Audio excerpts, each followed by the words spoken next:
July 2nd, 2019, Tuesday of the 13th week in Ordinary Time. A reading from the book of Genesis. As dawn was breaking, the angels urged Lot on, saying, "On your way, take with you your wife and your 2 daughters who are here, or you will be swept away in the punishment of Sodom." When he hesitated, the men, by the Lord's mercy, seized his hand and the hands of his wife and his 2 daughters, and led them to safety outside the city.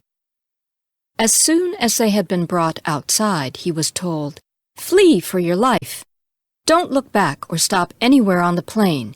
Get off to the hills at once, or you will be swept away." "Oh, no, my lord," Lot replied. "You have already thought enough of your servant to do me the great kindness of intervening to save my life. But I cannot flee to the hills to keep the disaster from overtaking me, and so I shall die. Look, this town ahead is near enough to escape to. It's only a small place. Let me flee there. It's a small place, is it not, that my life may be saved?" "Well then," he replied, "I will also grant you the favor you now ask. I will not overthrow the town you speak of. Hurry, escape there. I cannot do anything until you arrive there. That is why the town is called Zor." The sun was just rising over the earth as Lot arrived in Zor.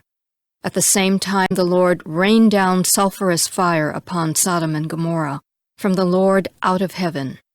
He overthrew those cities and the whole plain, together with the inhabitants of the cities and the produce of the soil. But Lot's wife looked back, and she was turned into a pillar of salt. Early the next morning, Abraham went to the place where he had stood in the Lord's presence. As he looked down toward Sodom and Gomorrah and the whole region of the plain, he saw dense smoke over the land rising like fumes from a furnace. Thus it came to pass, when God destroyed the cities of the plain, he was mindful of Abraham by sending Lot away from the upheaval by which God overthrew the cities where Lot had been living. The word of the Lord. The responsorial psalm. The response is, "O Lord, your mercy is before my eyes." Search me, O Lord, and try me. Test my soul and my heart.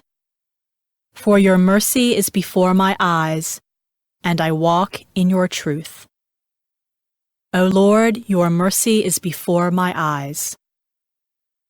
Gather not my soul with those of sinners, nor with men of blood my life. On their hands are crimes, and their right hands are full of bribes. O Lord, your mercy is before my eyes. But I walk in integrity.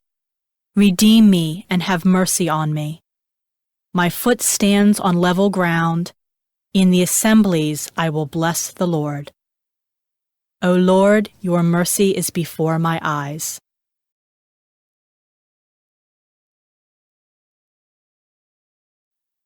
A reading from the Holy Gospel according to Matthew. As Jesus got into a boat, his disciples followed him. Suddenly a violent storm came up on the sea, so that the boat was being swamped by waves. But he was asleep. They came and woke him, saying, "Lord, save us! We are perishing." He said to them, "Why are you terrified, O you of little faith?" Then he got up, rebuked the winds and the sea, and there was great calm. The men were amazed and said, "What sort of man is this, whom even the winds and the sea obey?" The Gospel of the Lord.